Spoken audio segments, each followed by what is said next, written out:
As we know, families come in all sorts of shapes and sizes, and I love working with all types of families in my 15 years. One type of family that I see a lot of are blended families. And both my husband and I come from blended families, and it's wonderful to have a bonus sister or brother or a bonus parent, but it also adds some complexities, especially when you're looking at where should my stuff go when I die. In this video, we're going to talk about tips for how to make your planning effective and make sure that your kids don't fight when you're gone. Okay, so, a lot of people, especially in America, have been married several times and they have loving, wonderful family members from each marriage. You may be, may have children from a first marriage or from a second marriage. For me, I have a younger brother who's from my dad's second marriage. He's 11 years younger than me and I love him to death.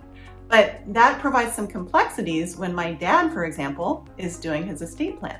So you want to think about, okay, I want to make sure that all of my children are provided for, but they may be at different points in life. A child who's older may be more established. Maybe they don't need as much. Or maybe your spouse from the first marriage, your ex-spouse, might be leaving more to the first child, the child from the first marriage, and that's not going to happen with the second spouse. So you want to look at all the different scenarios and figure out what works for your family.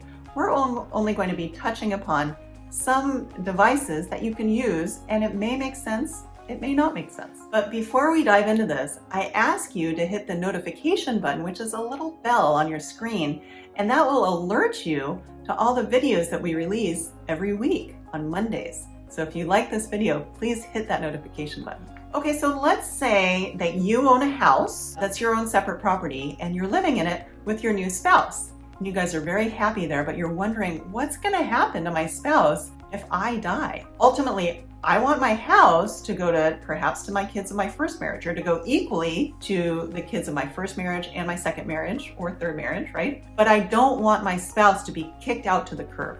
In that situation, we often suggest setting up something called a right of occupancy, or perhaps a life estate.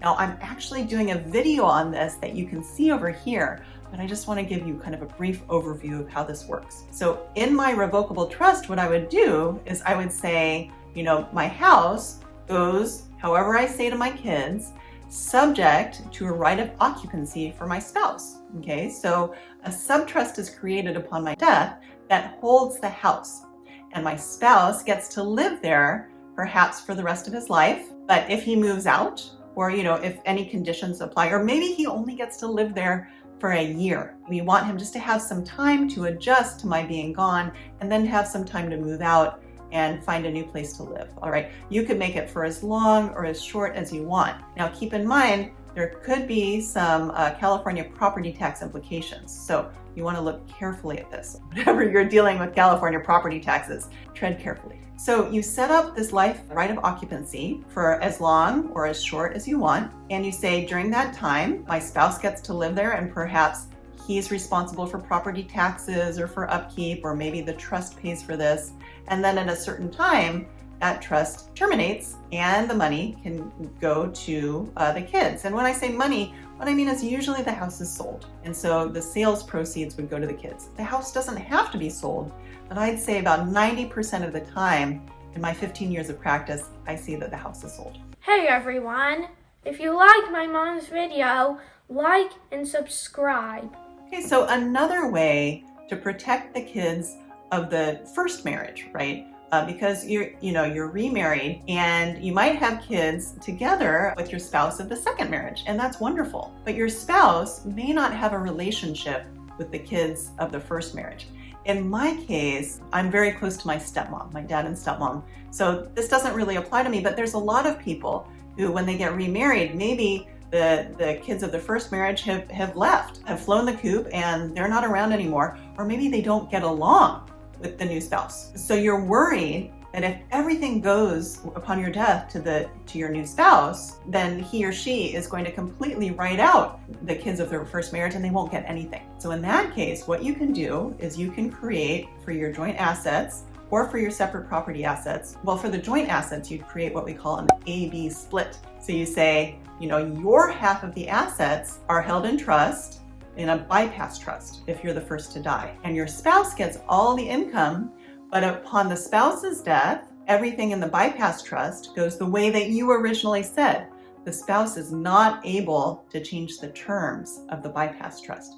It's kind of locked in. So I think that's super important if you have a blended family to at least think about creating a trust with an A-B split so you can determine where your half goes. You don't get to determine where your spouse's half goes, by the way. The spouse gets to decide that. And I have a video on A-B splits where I go into more detail on what this actually looks like to do an A-B split. And is this something you really want to create in your trust? Now, another pointer I want to talk about is I just think it's really important to talk with all the kids as much as you can, as much as you feel comfortable on what you're planning. And if you decide on an unequal allocation between your kids, especially your kids of the first marriage and the kids of the second marriage, I've seen some families do that, where they say, hey, the kids of the first marriage, they're set, they're adults, they're working, but the kids of the second marriage, they're still young and they're gonna need a lot more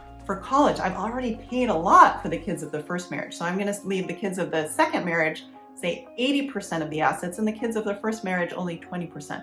I think it's a good idea to talk with all the kids, at least the kids of the first marriage, and kind of let them know your thinking. Now, some people might feel uncomfortable with this, but the more that the kids of the first marriage can hear from your mouth why you want this, and that it doesn't have anything to do with you not loving them. It just means that you acknowledge that there's more need for the kids of the second marriage. The other thing you can do is, I like thinking of estate planning as having a lot of buckets, all right? So the trust is one of the buckets, but you can also say everything in the trust goes equally, at least my half, to my kids of my first marriage and my kids of my second marriage, but then my retirement accounts, I leave that to my new spouse or the kids of my second marriage. So in that way, you're giving more to the kids of the second marriage, but it doesn't look unequal in the trust, right? In the trust, everything still looks equal. Because, I don't know what the feelings might be of the kids of the first marriage. Boy, there's a lot of feelings that go into, divorces and remarriages. So I recommend that you be as transparent as possible as you feel comfortable. So hopefully you found these tips helpful, and I encourage you to enjoy all of your children, wherever they might be, and your new spouse and your life. We do our planning so people enjoy their lives and they feel comfortable and confident to know everybody's taken care of when they're gone. If you've enjoyed this video and you want to see more of these, I ask you to hit the notification button. It's a bell icon, and that will alert you when we release new videos, which we do release every week on Mondays. And we'll see you at the next video. Hello everyone! If you liked my mom's video, don't forget to like and subscribe. See you all next time!